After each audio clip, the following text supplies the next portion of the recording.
What's happening, everybody? Welcome to another episode of the Let's Get Chatting podcast. Today you've got me, Josh. We've got Emma with us today, so we're going to get into what Emma does very shortly. As everybody's here, I just want to let everybody know who's watching that merch is now available. We've got hats, we've got t-shirts. It's all over the Instagram, so check it out. And as always, like, comment, subscribe on this, and check it out and just share it. Share it to your mums, your dads, your nans, your cats, your dogs. Like, everybody needs to know about this because that's just the goal. So, yeah, now we're at that's out of the way. Emma, how are we? Are we all right? We're Having doing a good great. day? Yes. Good. Glad to hear it. So, just for the listeners, where is it you're from? I'm French, but I live in New York. In New York. Okay, cool. So you're currently in New York. It's like super hot in England today. Everybody is like had enough. We're all like, it's too hot. We're done. We've had enough. So everyone's feeling under the stress. Same here. Is 100 it really degrees hot? Fahrenheit today. Yeah, it's pretty warm over here. All right, cool. So to get into it, the first thing I want to know is obviously, so Emma is a men's sex coach, as Instagram tells me, and you deal with like tantric and holistic. Is that's correct, right? So before we start, I need to know what these are because I don't know myself. So I'm looking to learn some stuff today. Mm-hmm. So yeah, if you could talk me through what like tantric and holistic is, we can go from there. Yeah, so I can tell you what tantric sex is and tantric and holistic sex coaching is, and then we can talk also about what tantra is, which is bigger than just tantric sex. So okay, the tantric and holistic sex of a relationship coach is somebody who has been trained as a somatic coach, and we can talk about what that is too. Somebody who works with the body and also has been educated on Tantra and Taoism in my case. So these are Indian and Chinese ancient wisdom traditions. okay. And we help men, or I help men rather, rediscover their sexuality. So getting out of the conditioning of what we think it means or how it looks to make love, and rediscover what being sexual means. And being sexual is not something that is something you do. It's something you are. And there's a shift here that we can talk about. But we are essentially sexual beings, and we haven't been taught what that means and what to do with our genitals and how to use our sexuality in the service of our development as men, women. And so the holistic part of it is we're using a lot of different tools to help men hone their sexuality. So in my particular case, I also have a background as a holistic health and nutrition coach, a yoga teacher, trained traditionally in India. I understand really well the human body. I did the National Academy of Sports Medicine here in the US as a trainer. So I help men look at their diet, their lifestyle, their exercise in support of their sexual vitality so that you have a vital life force in your body. But then after that is, how do you self-express in your relationship, in your life? How do you penetrate the world fully present in your manhood? And how do you actually even penetrate a woman or a man, whatever your sexual orientation is? It's not gender specific. Okay. So that's what I do. And then Tantra is a much bigger, broader container. It's we've all heard of what Tantra, but Tantra is a body of knowledge, tools, techniques, philosophies, life philosophies that help people self-realize.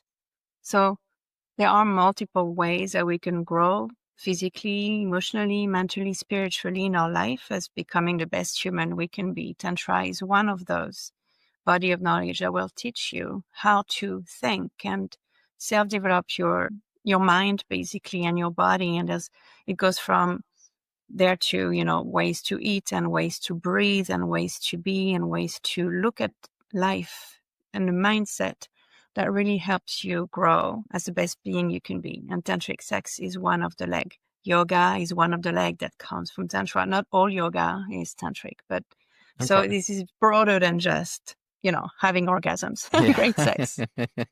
That's what everybody wants. Everybody wants great sex. It absolutely is there. And we'll talk about that. But it's bigger than just a technique. Okay. As a whole. So, because most people who will be listening have probably heard of Tantra from American Pie. You know, the movie, because that's the first time I ever heard of it. Was like, I think it's like the Paul Finch character. He's like trained in it. So okay, that's interesting. So that must be a super interesting job for you. Like, It is. I, Yes. and how do the outside like people view what you do, like your expertise? I don't know. No? I'm looking forward to hearing what people have to say. I don't spend much time thinking about what people think of me and what I do, to be honest. Okay, that's good.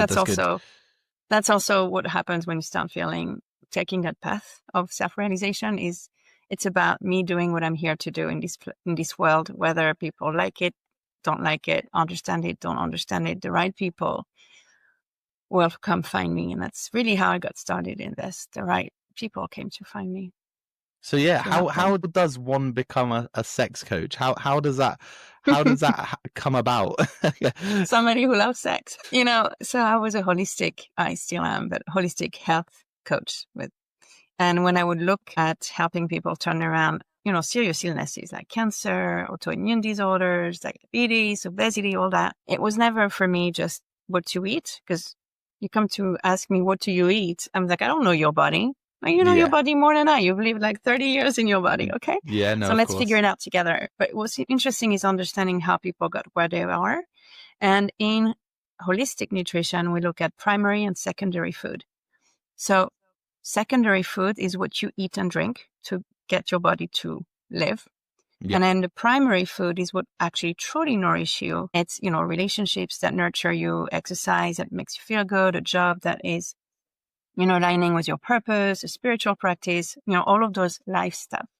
Okay. And I found that when people get to food generally as a emotional crutch, it's generally because of something in life that's not working. And most of the time, it's in the area of body love and sex and relationships. Okay. So somebody doesn't have, fulfilling sex with their husband, or their husband's cheating, or a man is just sex deprived in his relationship. And so therefore it's a lot more fun to just enjoy food, as a way to, or you've went through a difficult relationship, or you're heading towards a divorce, or just whatever. But there's usually something that has to do with you not being comfortable with your sexuality, with the heart connection, or the connection with your body is just, there's something there that needs to be looked at. And I was educated in general tools, which were more like asking questions and getting people to realize what was going on. But I didn't have the tools to help them. Okay, I'm suffering in my marriage. Now what? And so I wanted to really get educated on how can I help people take responsibility for their happiness in the area of their sexuality and their relationship. And what does it mean? Like, how do we do that? Like, I was really curious about this. That's when I went onto this journey for myself personally, to really use that to thrive, and then also to help others. And then the man versus woman focus for me is, I primarily generally had male clients working with me. I guess the way I understand men, or the way that I speak or coach, is very down to earth, let's say. It's very down to earth. And so they felt comfortable, and I could see they felt comfortable opening up about things they were not discussing with their wives. And I saw a lot of erectile dysfunction and a lot of premature ejaculation issues in men. And I started to be really curious about it. And the statistics are alarming. 75% of men worldwide. Do you know what the average length of the sexual act is worldwide for 75% of men? Go on, don't shame me, but let's go. 2 to 2.5 minutes. That's about right. Okay. Most men would want to have it last a lot longer, right? And in order for a woman to get to her boiling point, it needs to be a 45-minute baseline. Like, it's when it starts becoming sex becomes interesting for a woman, when it starts at that time. So how do we bridge the gap? 45 minutes and beyond. Yes. So everyone listening to this is probably feeling really shit about themselves right now. I'm sat here thinking, oh Lord. But I have to say, don't feel shame, because we haven't been taught really what sex is and how it works. And when you do it right by you, what it unlocks. Like, we haven't really understood what happens in our body when we do sex and what the magic that can arise when we stay with it long enough. And Yeah. I hope I'll get an opportunity to speak about that with you today. But so don't feel ashamed. You don't know. You don't know what you don't know. Yeah, no, that And makes sense. I hope a lot of men and women listen to this and want to do the work, because it will change your life. Because once your sex life is amazing and your relationship is amazing, everything else in your life turns around. Even if you Yeah. have a really hard life, you're going through grief, you've lost somebody close to you, or it's difficult financially, whatever you have, a lot of the time sex is the only place of solace. When you have really good Yeah. sex, just for that moment, you're not really thinking about what worries you. Yeah. So Yeah. Well, I can tell you now, all I'm going to be thinking every time now is, damn, this isn't 45 minutes. I'm only joking. put the timer on. That's super interesting, actually. 45 minutes. That is super interesting, because even when you talk to, like, I'm a lad. I talk to a load of lads, and 45 minutes. I can probably say 100% of the lads I know, 45 minutes ain't happening. So there's clearly something wrong with a lot of the population. Mm-hmm. And like you say, it's not something you're taught, because it's quite a taboo subject, isn't it? Sex in general is quite a taboo subject in a Mm-hmm. lot of people's eyes. I'm quite Yes. lucky. Like, my family are very open about, like, talking about sort of certain subjects and whatnot, which is really, really good, actually. Yeah. So with regards to, let's say, tantric sex, what is, like, I know you probably teach for a long time with people about this, but what would you say is the main differences? Because from what I believe and think, I could be completely wrong, it's like a meditative state, sort Mm. of, that's how it works. Would that sound correct? Or Did you Google it before the show? no, I got all of this from American Pie.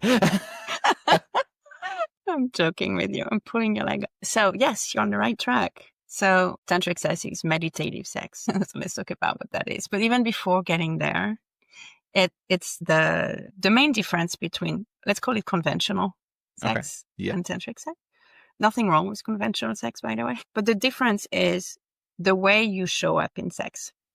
Okay. So in conventional sex, you're horny, you're turned on, and that Yeah. you just want to have sex, right? Because it feels Ripping good, because clothes you want to off. act on your impulses. Sure. Yeah.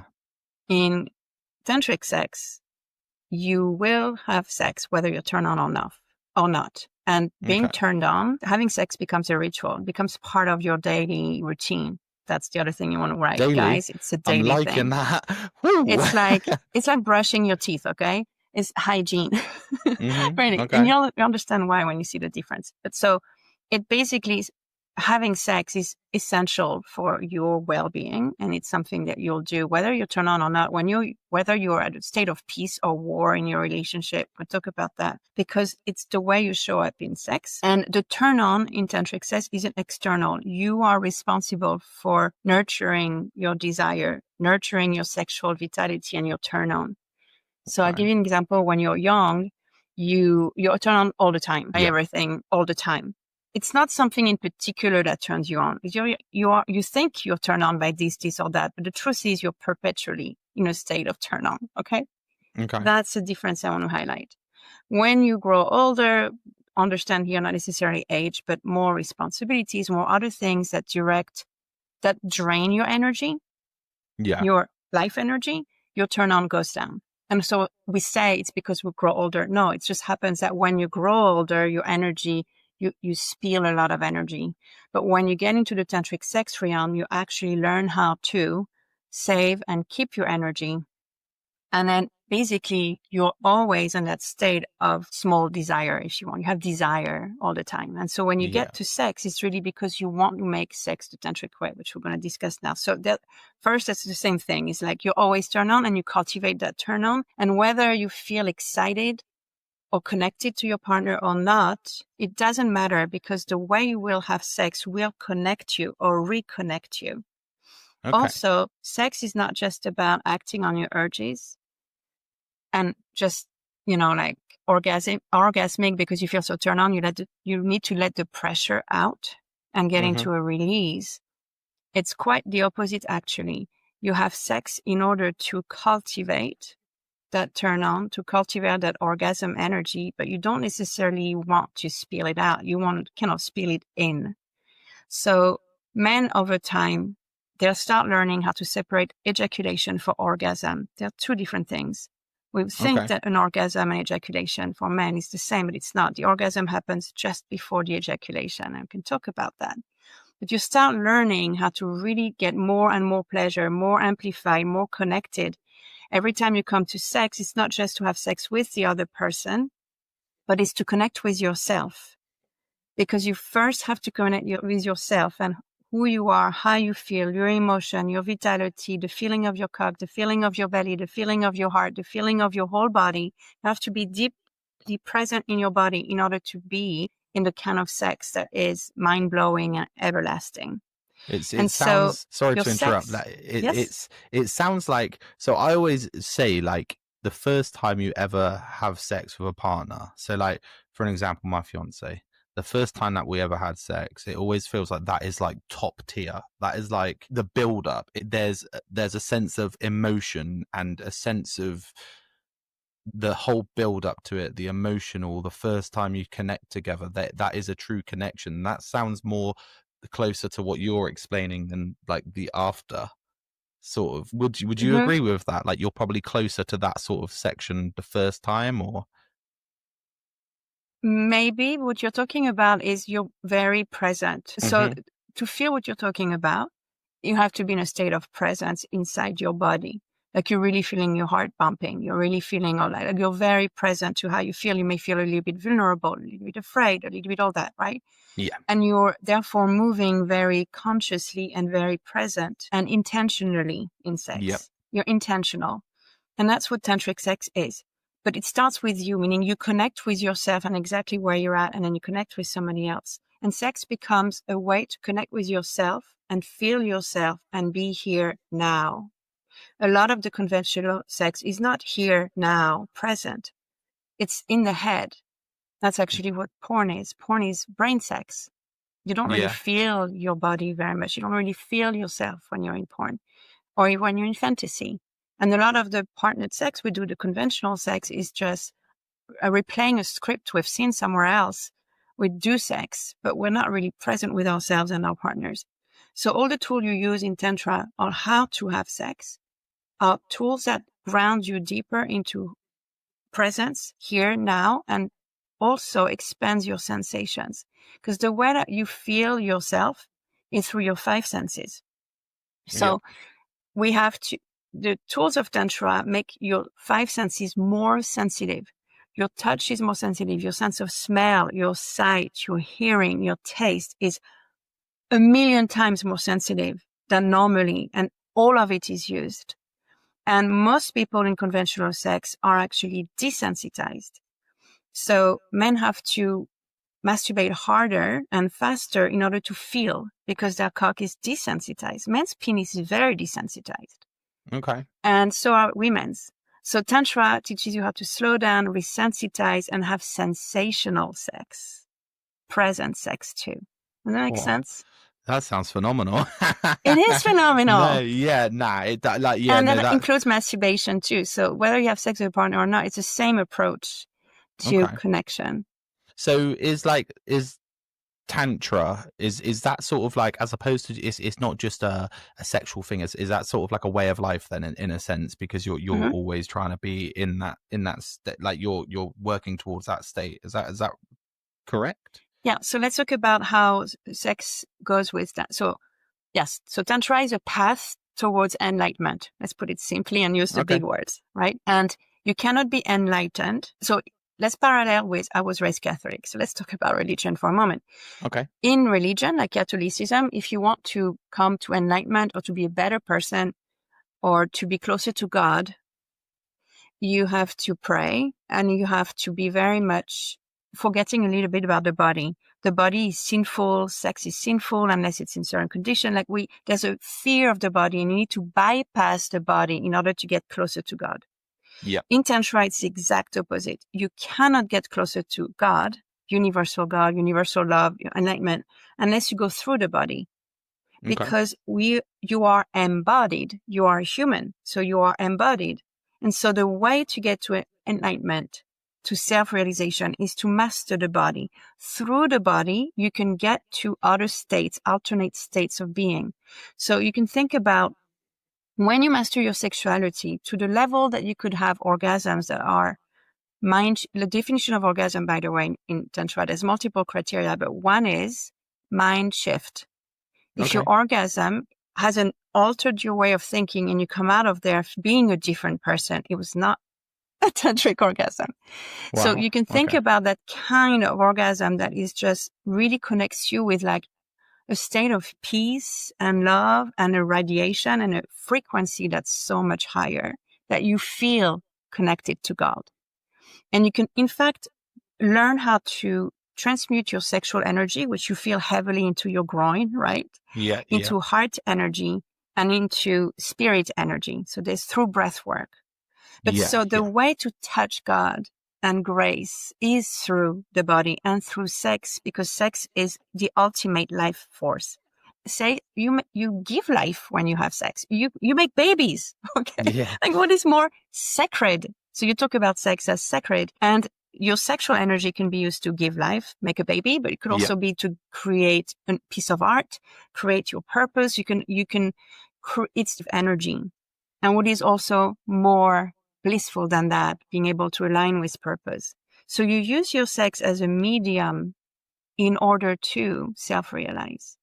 And so that's why you come to, for me, pussy is my church. I mean, I'm going to church when I have sex. That's it.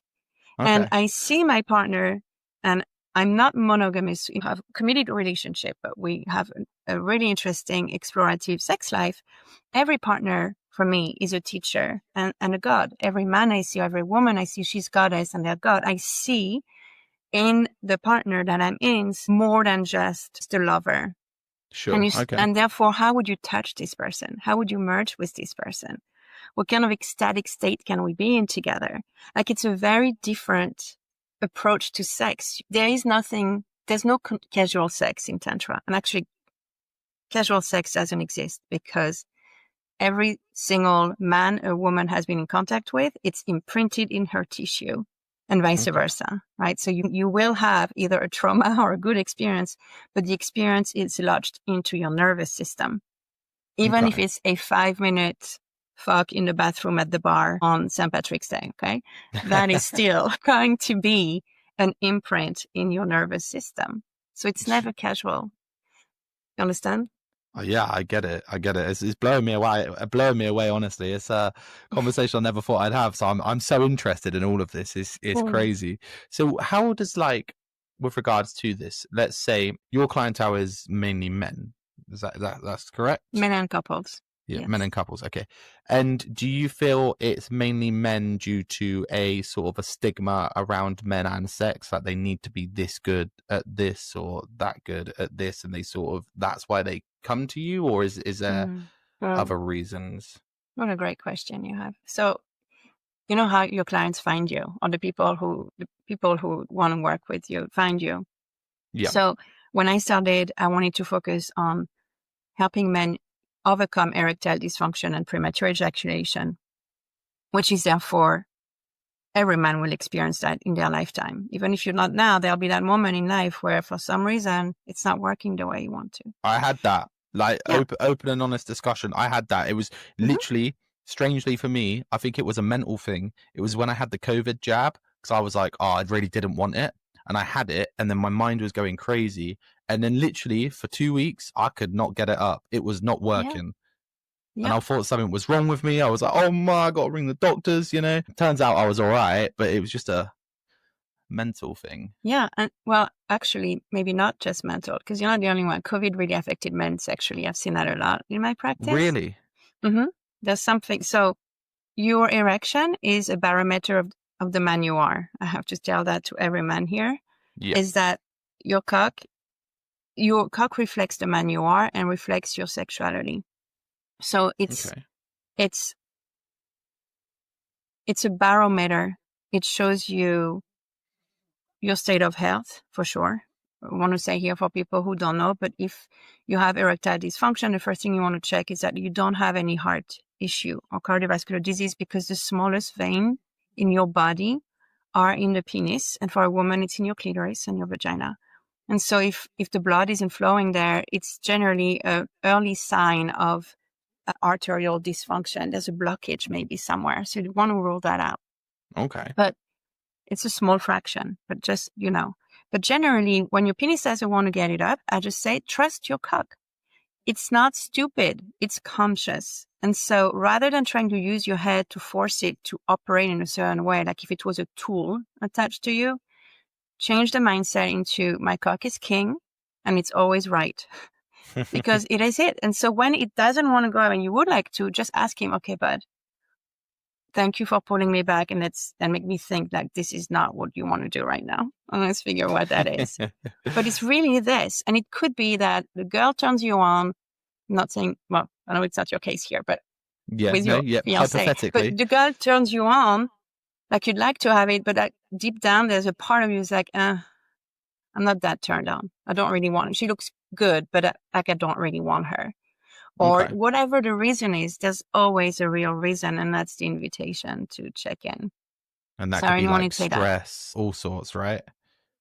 Yes and no, because even under times of stress, men can get it up, right? So it's what I mean is, it really mean I don't know is the answer, and therefore you need to trust penis is telling you, please don't do that now, and figure out why. No, that makes sense. That makes sense. And so men came like this with some questions, but I ended up having very few people coming for this. They all came, and I'm creating something called the Warriors Calling right now. It's a brotherhood of men who want to be leaders in the bedroom and in life, and they already are leaders. That is what's amazing. The men who come to me are already all functioning normally. There is no issue there, but they want to be bigger leaders because they realize that they don't know anything about sex. And I'm talking about those men are men with a lot of experience in sex. Yeah. It ranges from 25-year-old for the younger and then 73 for the older men. Wow. That I currently work with. And they all have had experiences, but they realize there is more to it. I'm tired of just the regular sex. And that's why I think people only last 10 minutes, 2 minutes, 5, 15, 30 at most. It's because it gets boring, conventional sex. Because it's just, how many poses can you do mindlessly? And it's always the same thing. I get an impulse, I fuck, okay, and what next? Okay, let's find diversity. Put your heels on, baby. Put your lingerie, put a thing. Let's do it somewhere public, whatever. But at the end, at the core, there's something missing. And so all the men that came to me is there's something missing. And they happen to be more heart-centered and spiritual than I ever imagined, even more than their lovers. And they want to lead the way to an ecstatic experience in the bedroom. Yeah, sure. And that's why they came. It's like, we want to learn that. We want to be that man that will change my life and other people's life. And the men who came, I'm thinking about a few of them in particular right now, who said, I've taken a lot of classes in Tantra. One man was saying in Tantra, and I've been having sex coaches and all that, but I always did it for someone else. I did it for her because I wanted to be good in bed for her. Signing up for the Warriors Calling is for me. I want to feel this. I want to feel what it's like. And what I want to say now before I forget it, the reason why you want to last long, of course, it feels amazing when your woman is orgasmic in front of you and you feel like the king of all kings. But deep down inside, the reason why I learned men fuck, it's not to have orgasm and ejaculation. It's to be based in a woman's love. Right. Not here, but feel in your groin, welcome and received, and almost like just like sucked in to that vast ocean of love, right? It's so funny you should say that because I always live like I say this to my fiance all the time, and she sometimes agrees, sometimes doesn't, funnily enough. I've always said, and you can correct me if I'm wrong, I might be completely incorrect, but I've always said a woman needs to feel loved to have sex, but a man needs to have sex to feel loved. You're right. It's actually an education I give. I'm qualified to coach women too, and I don't have the time to coach them much. Sure. But yes, I explain to women continuously that when you say no, to sex, when he asks for it, for him, it means you don't love him. Yeah. It's rejection at the deepest level. Yeah. It's hurtful. It So is. it is very hurtful. And so what I want, if you want to get love, so if the reason why you want to be based in love and the radiant response of your woman to your lovemaking, you need to last a distance, because up to 45 minutes, you'll be the giver, you'll be the penetrator, the initiator. But Sure. what happens when she gets into her deeper vaginal orgasm, which starts at 45 minutes to an hour, 2 hours, 3 hours, we're talking like you have to last there, but it's not the end, it's the beginning, okay? What will happen is, if you can last that long, her body will start literally swallow you whole. And it's not something she does, it's something her body does, because your penis and vagina are conscious. You Yeah. don't need to lead them. I can give you some ideas after how to feel this for yourself. But so what will happen is her vagina will start taking over, and you will receive back from her. Up to now, even though she might be, meeting your strokes and there's like that play and that dance, energetically speaking, she is not yet cracked open. When she is, when the cervix open, when the heart's open, when these waves of love takes over her and she is really open, you will experience in your body a rush, a wave of love, of acceptance, of awe, of respect, all that you desire from her. And the thing is, women don't have to stop. They can make love forever. Yeah. Right? Yeah. Yeah. So if you can last, the longer you last, the more you're going to feel that love, and it's going to nourish you at the cellular level. That's why you want to last. So you can get back what you give in. Yeah, right? that makes sense. That makes sense to you? Yeah, 100%, 100%. And it will continue outside the bedroom. So that ever-ending love, once you open her love, it's going to radiate for another week. And when you start that she's starting to be bitchy and nagging again, it's time for another round of that kind of long love, right? Yeah, that's funny. I've heard that online before. I've read that online somewhere. It's like you say, like there's so many issues in life that if you have like good sex, it can really resolve those issues. Mm-hmm. I can speak personally, like me and my fiance, like we'll get to a point, and if we start bickering, it's like, right, it's time. Like we got like attention build up, isn't there? There is definitely a tension build up if you do not Mm-hmm. if you're not shagging, whatever you want to call it.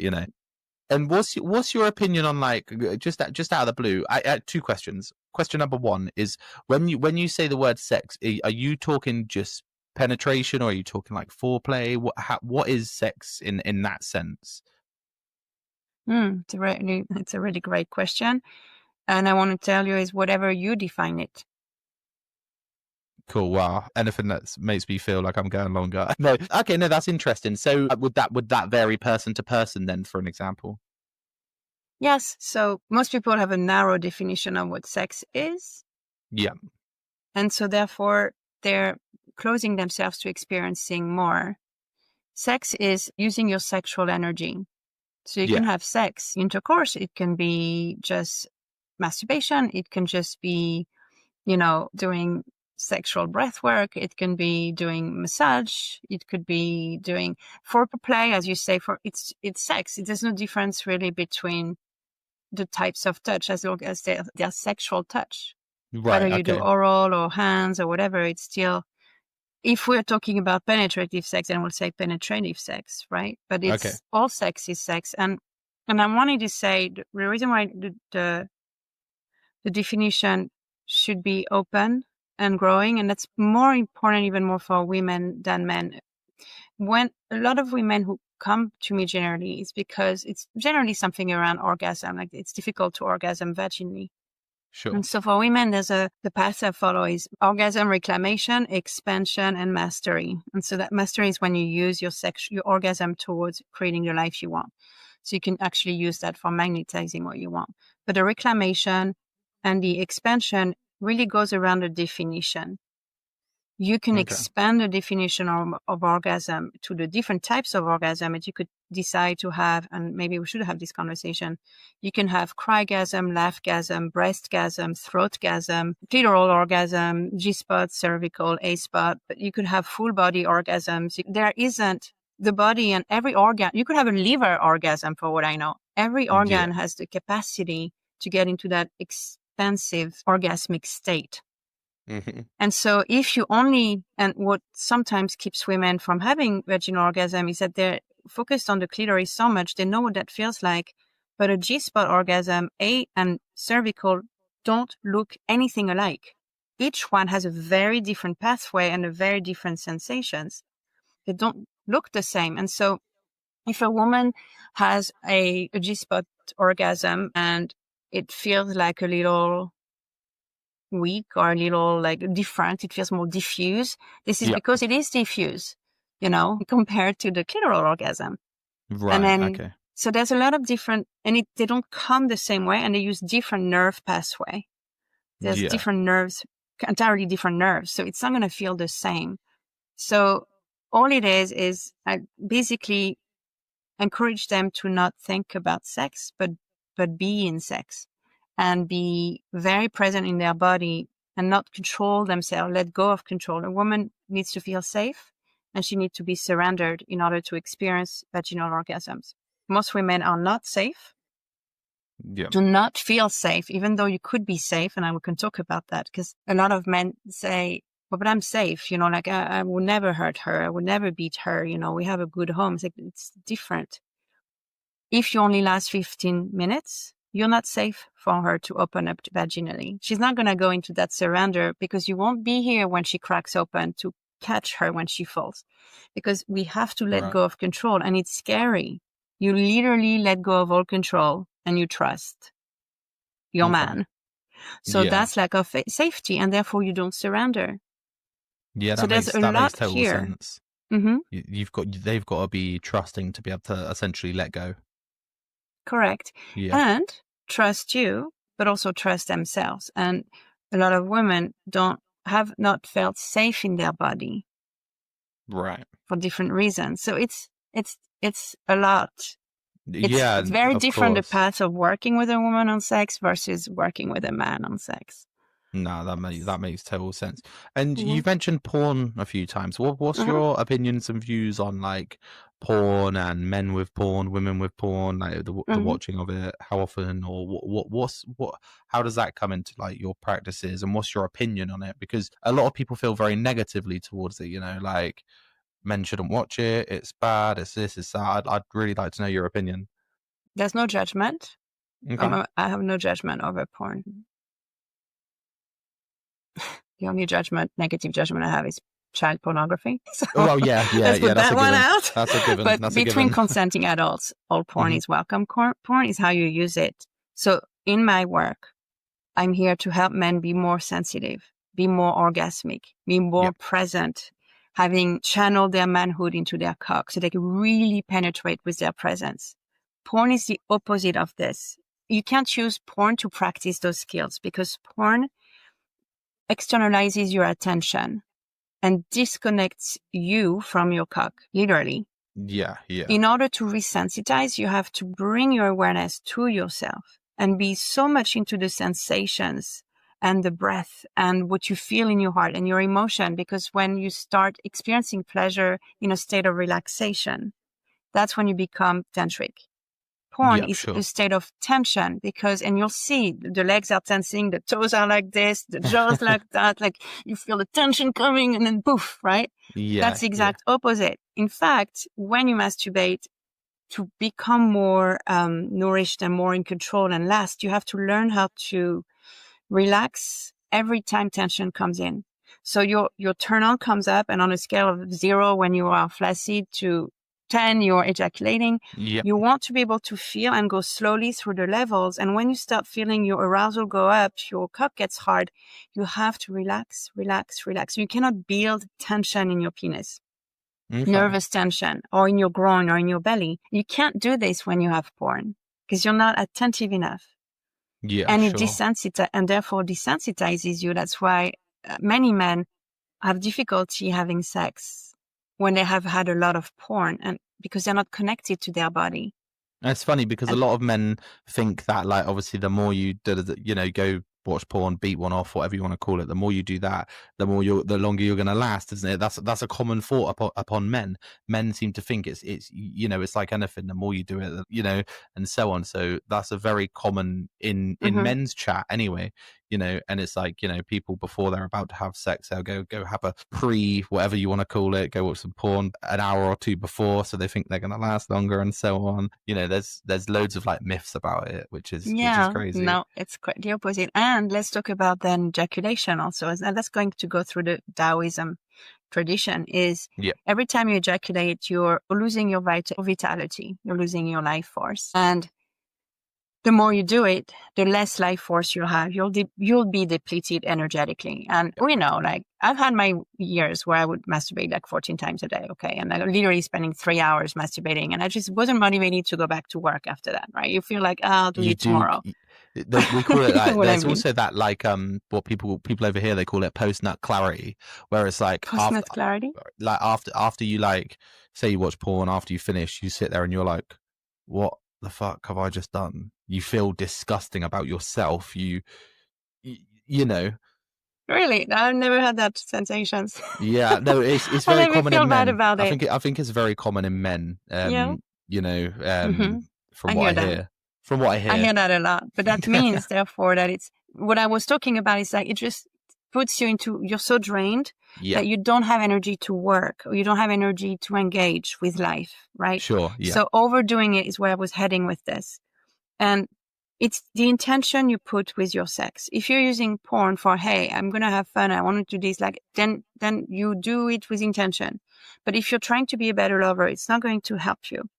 And if we go back into Taoism tradition, if you're in your 20s, you should ejaculate once every 4 days. Right. Okay. If you're in your 30s, once a week. If you're in your 40s, once in 2 weeks. But you need to have sex every day. Okay, so you need to master separating ejaculation from orgasm. People would like not in understand. your 50s, once a month, and so it goes like this, and that's for cultivating your vitality. Okay, right? So there's a difference between having a lot of sex that actually gives you like so much power, so much clarity, like so much desire for life and for doing, and versus the one that drains you. Yeah, no, that makes sense. It does make sense. What you're saying is, that the hardest part for men, I'd assume the hardest part for men is being able to not ejaculate, and because that's what you're, the idea of tantra and tantric sex is to leave that build up going, so you're not actually ejaculating, although you're having sex every day, right? You may or may so you decide whether you want to ejaculate or not.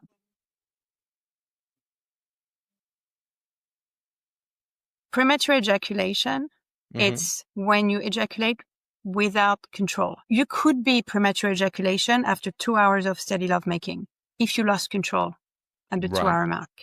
Okay. Right. So the definition of premature ejaculation is that you lost control. You had a build up and you lost control. Sure.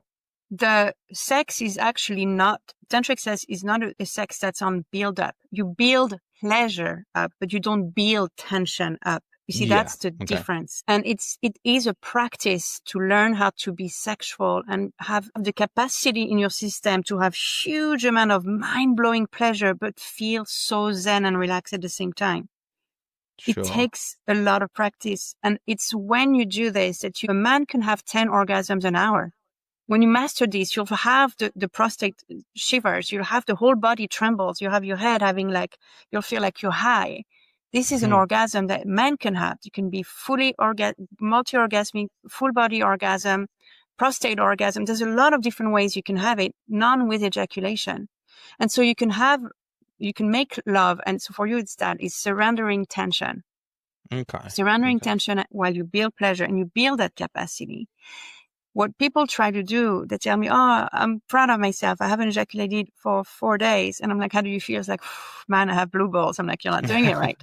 Because what you did is you build tension. Right. That's not what we want. So there's techniques and you use breath works. There's a whole body of knowledge around breath work where as you feel your pleasure rise, instead of channeling it into your cock, you can actually pull it back and channel it into your spine, channeling into your belly, channeling. So basically there's not an accumulation of pool of heavy tension, sexual tension. It's circulating around your whole body. Right. And how So, long is like the sort of lead time on learning or becoming, or no, just because mhm, people might yeah. to me it sounds like that could take years. I could be wrong. Your Mhm. average client, let's say, how long is it? I'm assuming there's never a finish line, right? You're constantly So, learning or if you whatnot. wanted to just learn that particular skill, you have to Hmm. practice. If you practice every day, you could be there in a month or 2 months, right? Right. But the intention is to have a steady masturbation practice. You set aside an hour every day. It's something you have to learn on your own first before you can practice it with a woman, Okay. because you don't control all the variables. Sure. Like, she can move in a certain way, or she like, I'm crazy attractive today, and it's going to be really hard to be Yeah. focused on you. So you need to learn what it feels like on your own, so that you can practice the tools of relaxation and breathwork and all that with a partner. Okay. So if you have a steady practice, it will be faster. If you practice once in a while, it's not going to work. And also, the equivalent of this for women, it's women who are addicted to their vibrators. So, Right. and they can't have an orgasm or a clitoral orgasm, let's say, unless they use a vibrator. They're desensitized their clitoris with Yeah. those crazy vibration. I mean, your tongue can go really fast, Joshua. It will never match the speed of a vibrator. I don't know, not what I've heard, So Or her fingers. So women have to just do the same work, like of abstinence. So if you want to learn those skills, you have to let go of porn for a bit, because you have to Mhm. rewire your nervous system, and it's going to feel like really boring sex at first. You're going to have to learn.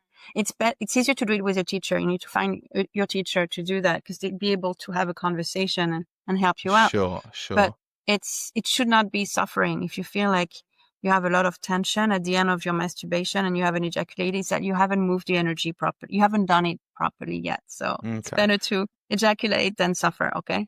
And what would you say to like people, because it's quite a common thing as well, because you mentioned like obviously porn, masturbation, vibrators, all this sort of stuff.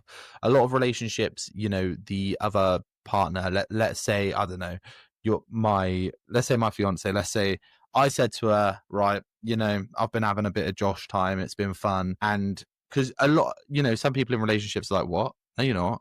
And there's some males, if they find out that their partner's used a vibrator or done this or done that, they're going to be like, what the fuck are you doing? Like, whoa, that's like, It's true. they look at it negatively, Mm-hmm. Yes, of course, because they're still in the conventional realm of things, Yeah. where we believe that our sexuality is something you do with someone. It's not Hmm. mine. It's on my own. My pleasure is my own. My body is my own. My pussy is my own. I can enjoy it. Yeah. It has nothing to do with me not loving you. It's me and my own. It's when you become, if it's a mean for you to connect with yourself in that deep way, heart, body, and soul, it's, again, sex as a meditation. I much prefer doing meditation using sex than just sitting and just looking at a little candle. Okay. And there's many ways to do meditation, but tantric sex is a path to meditation, right? So Sure. but it's the understanding. We each have to grow to understand our sexuality is our own, and Yeah. it's not how it's been, especially if you are in a religious, culture, like one that has, Christian culture. It's, Yeah. the woman's pleasure is not her own. It's for her man and it's for procreation. So once you understand that it's your own sexuality, it's different, then you start cultivate it for you, and then of course your partner will benefit. So I it's said those conversations need to happen it's got to be in like that context. a like-minded situation in that sense. Um, Mhm. okay. And a It's random question. education, yeah. Yeah, a random question. Mhm. Have you ever had like clients who maybe have like ADHD? This is going to sound really weird, but like with ADHD or any sort of Mhm. like spectrum autism, anything like that. How does that affect does that have any effect on them, like with regards to how they can like do? Because you meant the only reason I ask is because you mentioned it's like meditation and because it's you controlling your own body, right? And personally, I've got ADHD and I couldn't meditate. I can't sit there and breathe. I am like boo, boo, boo, boo, like 100 miles per hour all the time. So let's say it was me and I go, right, okay, cool, but that's fine. But I have no control. I'm impulsive. You know, how would that affect somebody who was looking to get into, say, Tantra or anything like that? So I've seen it with some men who had a hard time lasting past 30 minutes because they were getting distracted or bored or just ready to do the next thing. And that's the challenge. The challenge is to bring back your awareness to sex, stay in it, and be okay being in the numbness or the numbness or the boredom or the space between. Because that's where the magic occurs. It's when you stop doing and controlling and letting things happen. And so, go ahead. With sorry, I like I said, I've got ADHD, so I have to say things. No, you're great. Asking, follow your thoughts. With regards to like that, then, if you can fix it, like, let's say you're an ADHD sufferer, but I'd imagine what you've found is people who can go through like the tantric side of it and control themselves and all of that. I'd imagine it affects the other parts of their life as well, where they're learning about control and that maybe becoming a bit better in themselves in that sense. Yes. I mean, what's really interesting, and I'll put back the nutritionist hat here, is ADD and ADHD we've found have been linked to gut health. People who eat sugar, caffeine, processed food, develop ADD and ADHD. Their nervous system is on high alert. And some worse than others. It's even lead to autism. A professor in New York, when I was in nutrition school, it was happening at the same time. She was able to cure autism in small children just by removing candies with the blue coloring and red coloring and yellow coloring away, because that leads directly to mental health issues. And you could return it in just 6 months to a year just by changing the diet. And I've seen it over and over again with kids who couldn't focus, changing their diet. Now, and kids don't have phone and stuff like that. Now we have that. When we're adult, we live on our own. We still eat the same bullshit. And we're having all this distraction. So I want to say that it's when you want to heal something, and that's the holistic side of it, there's not one practice that works because it will work against everything else. So that's what I'm saying is if we want to be a better lover, and if the key to that is sex in a state of relaxation, then everything in our life that causes us to be hyper needs to be tackled. That leads perfectly to my next question with regards to like food and exercise and all of these sort of things. What is the ideal? Is there like specific foods where you're like, this is the shit? Like, if you eat this food, you are gonna be the shit. Or is it like, you know, just a healthy diet, eat your greens, eat your all of this sort of stuff, work out, exercise, get cardio and all that? What is the standard approach or your advised approach, should we say? There are some specific, but the specific food that you can eat, but they depend on the specificity of the man. So there are 3 criteria for having mind-blowing sex. You need to have blood flow. You need to have nerve sensitivity. And you need to have hormonal balance. And by that, we mean stress hormones down, sex hormones up. And then the dopamine and all that, right? So you have food. So if your desire is low, is it because my nerves are not sensitive? Is it because my blood flow is not good? Is it because I have way too much cortisol and it tanks the production of testosterone? Like, what is it? So I would work with people and look at that, look at blood tests, look at this, look at their lifestyle, understand. And then if it's a matter of opening the arteries, then I'm going to give them more leafy greens, tons of leafy greens, like 4 servings a day, huge amount. Because leafy greens have nitric oxide, which is a compound, the same one you have in the blue pill, that relaxes your arteries and so that the blood flows. You stop eating salt before you're going to a date because within 30 minutes of eating salt, your arteries constricts and close and harden. So there are things like that, right? I would be looking at what's going on and then looking at where the diet needs to be moved so we have that state of arousal and relaxation at the same time. Okay, interesting. That's really how it works. But it's really a diet generally. Of course, I will be rich in plant food, less animal food, because they can create issues for your blood.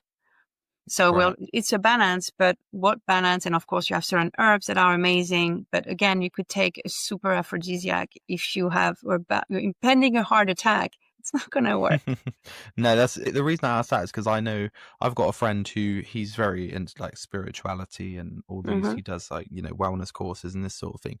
And he actually tried to be a vegetarian for a little bit, and then he found out that when he was full vegetarian, he couldn't work his, so he had to. Then he was the wrong kind of vegetarian. You know, it's so funny because I had a client once. She was vegan. Yep. But she never ate a vegetable in her life. I mean, in her vegan life. I'm like, how are you vegan? How does that work? Well, she was eating pizza with vegan cheese and all the time. She was eating bread and cookies and doughs food, and pasta, but like there was no vegetable. Okay, that's not vegan. That's I mean, that's not it. I mean, so in I created a diet called Hormonize. It's like eat to harmonize your hormones. Harmonize. No. You got it? And it's really fascinating because it's 2 weeks. So it's kind of almost like a 2 weeks clean. You try on this diet for 2 weeks. Everybody was so horny after week 2 or 3, day 2 or 3. And I'm talking about men who were in their 60s or 70s and fees who eat meat and grease all the time. Right. You know, like that's a very carnivore diet. And I went on to this only plant-based, but like fresh juices, fresh smoothies, you know, lots of like strange algae and things. And they were like, oh my God, I don't know what to do with myself. My wife's going to wonder what's happening in my life that I'm frisky like that suddenly. And it was it was just a transformation of those food. So sometimes you have to go overboard with your plant food, certain plant food, to see the change. Right. Okay. And what sort of, how would you sort of say with regards to everything we've spoken about? Because most people are going to be listening going, cool, it's all great, it's only going to affect your sex life, right? That's what they're going to think. Everyone who's they're going to think what? Could you repeat? Everybody who's listening is going to sit there and they're going to think, this is great because I can improve my sex life, right? This is what they're going to be thinking. But it's also everything outside of that, isn't it? So this could improve your whole life. We're talking, I mean, can you explain a little bit about that? You know, how they can improve and what it will improve? Yes, I can. The first mindset change is to understand that sex is the foundation of your happiness and your health, and you're just truly feeling womanly or truly feeling manly, right? And feeling good about yourself. So that's how, and sex is the foundation on which you build everything else. Right. So when you come out of having an ecstatic sex sesh with your partner or with yourself, you're going to be vibrating at such a high vibe. I mean, you've all seen the movie with Meg Ryan and Sleepless in Seattle, right? Like she's having this orgasm in the restaurant. Yeah. And so, was that the movie? No, it's not the movie. No, that was the other movie. When Sally met Harry. Harry met Sally. Is it Harry met Sally? That's correct. Thank you. We got Somebody needs to look at this movie again. Correct. But it is exactly that. You are glowing. Like you can get into a meeting and ask for your promotion, no problem. You can. Confidence. Your kids will start, behaving. So these are the things that I can talk about. Your kids will start behaving. You at work, your problem solver, you're more efficient, you're happy, everybody's happy to see you can ask a promotion, you get that, you attract the clients that you want, you're motivated for exercise, you make the right choices for food, like everything else changes. And also at the foundation of this is, and you'll be bolder to make the changes you need to make that you were afraid of making. Because once you feel really good in your body, everything around you that feels toxic is going to feel even more toxic. Right. Like when you feel so good in your sex, you will not tolerate anything else in your life. Yeah. And so if the job was a pain, you're going to get out of that job. You're going to do something about it, or you're going to start this business. And by the way, that's something I learned before I started doing Tantric Awakenings, that business, but I use pussy energy, I call it. I pussify my life, pussy energy, to really build my business. Like I really before my meditation, before my meetings, before a sales call, before a coaching calls, before discussing with contractors, etc., I do a masturbation. I do a short one, but something that brings me into that state of being really embodied, really centered, really in a listening mode and feeling mode. And I'm like high vibe. Like you want to work with a person like this, you know? Wow. And is that it brings you right away into your heightened state of being. Now, what would you do if you had energy all the time? You felt invincible. You felt so much love. You felt beautiful in your body, no matter your size, right? What would be possible if you felt this way? That's how you want to look at it. And just by having a little orgasm, you just go from a shitty day to an incredible day. The same thing happens, maybe as a man, you notice that. It's like when you need to clear your head, you're going to go for a jog. Like the endorphins sort of thing, isn't it? Exactly. And that's exactly what it is. Wow. It's crazy. Fun. It's crazy. Yeah. I friggin' hate running. I really do. I don't mind going to the gym and lifting weights, but running is, I struggle. It's crazy, isn't it? Because everything you've said is the opposite of everything anyone is taught ever. Mm-hmm. You know, and we're finding that out with so many things these days. We're finding it out with regards to food. Like they're constantly changing what you should be eating, what you shouldn't be eating. They're constantly changing how you should feel about this, what's right about this. Mm-hmm. But it's so crazy about everything you've spoken, nearly everything that we've spoken about is seen as such taboo subjects or things we don't get taught about. And with that being said, what is there like books you would recommend, anything like that? Well, if you want to learn about Tantra, you can learn about Tantra. Well, so for men, actually, let's backtrack. An incredible book for men is by David Dida, The Way of the Superior Man. That's a book every man should read. It will help you understand women and yourself and how to rise to be a superior man. I'd say I would start there. And then you have... It's only $18.95 on Amazon, people. It's life-changing. It's very famous. Okay. In the US, I use it often to refer to it and read passages when I teach my yoga classes. Okay. That's a really, really great book. And then you have a lot of different tantric sex books that you can go. Richardson's, it's a couple, man and woman. They have a whole series of tantric sex books for women and for men and for couples that are really good as well.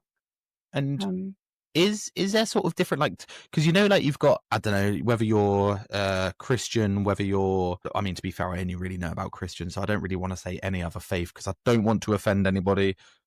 God forbid. Judaism, Islam, Christianity. All of these sorts of things, because you find there's like different sects, right? You find that there's different like bits that people follow of like Christianity and so on. Is Tantra, is that like everybody's going through the same direction, the same learnings? It's not religious. So all of the different faiths ask you to believe. Tantra ask you to believe. It says, try this touch and see what you feel like. But is everybody singing from the same hymn sheet is what I mean? Like, is everybody's following the same guidelines, right? Whether you buy this book, that book. So it's a 5,000-year-old method. It's been written for 5,000 years. You have so many texts, so many. So it's a huge, massive amount of knowledge. It's like huge. And with different flavors, different currents, but that's why it's really helpful when you have a teacher to guide you through. And it's not about learning Tantra per se, like it's not knowledge in here. It's how you experience it. Right. So it's, if somebody comes and say, I wish my orgasm were more mind-blowing. Mm-hmm. That's when you say, how can Tantra help me? I wish I felt more like a man, like I was more empowered and more confident. How can Tantra help me? Because you're looking at a vast area. Like you could start reading and not get any answer. So you start with you. That's the difference, as opposed to really the Bible. You read the Bible and you just abide by the Bible, and it's so unpersonable. What I mean is like it's the Bible, but Tantra, it's about who are you? Where are you in your stage of life? The woman I am now versus the woman I was just a month ago or a year ago, they're lights apart. Right. Okay. Because I know where I want to go, and I'm learning what I need to do, and I'm practicing what I need to do, and I trust that my body knows how to get me there. The difference is that the brain doesn't really know how to get you anywhere, but the body Sure. knows. We have so much intelligence in our body. Like the brain is a little real estate compared to everything else, right? There is Yeah. consciousness in our heart, in our throat, in our belly. You know, when you're afraid, you feel the gut is hollow. When you're horny, you feel the groin is heavy. When Yeah. you're feeling love, your heart is, the body has a language, and it's not through speech, it's through sensations. So when you learn the tantric tools and you set a goal, an intention, we say, then Yeah. it's about spending time with your body and you'll get the answer. So what you need to learn from Tantra is how to use my sex, how to use my breath, things like that. And then you can do the work on your own. Okay. So yeah, No, that's brilliant. it's esoteric. It's difficult at first, but something that's very interesting I want to say is I work with people who are very different in their culture. Even like I have a lot of couples and men who are acidic Jews. So where men are not allowed to touch their penises and masturbate or even having an erection unless they're with their wives. Because again, you would be wasting semen or drop of semen, etc. Right? So how do you learn this when you're this? Then I'm working with people from Islam, people from, different religion, and everyone, the body is the body is the body. But Yeah. you really have to work around what constraint we have. And I came to really understand that all cultures restrict sex because it's a way to control humans. Yeah. Somebody No, yeah. who's sexually free, you have no power over them. You asked me at the very beginning of this call, what do people think about you? I said, I don't know. And I don't care. Tell me. I would actually love to hear, because I would be so interesting to hear what you have to say about me. And I would be like, wow, that's how you see me. That's fun. No one can control me.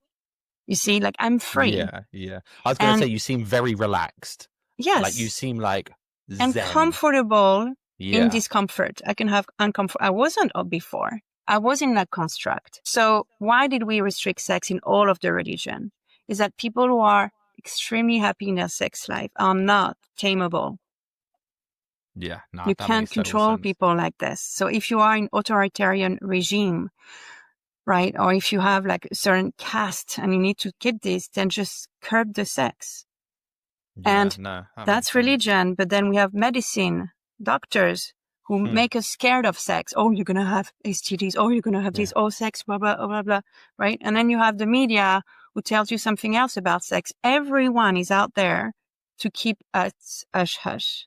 And I think the reason why there's so much porn and the reason why we think about it all the time is because we don't talk about it and we don't have sex enough. If you had sex every day for an hour or two, every day, it would be out of your system. You would be busy doing your life. You would not be compulsive in your sex. In your sexual thoughts. Yeah, no, that makes total sense, because at the end of the day, it's like anything. There's the reality of life is the two best things in the world are sex and having a child. Like that's it. Like like the two best things that can ever happen to you are obviously, because when I say sex, I mean having a partner as well, and all of this, like, that love. And then there is your child, exactly.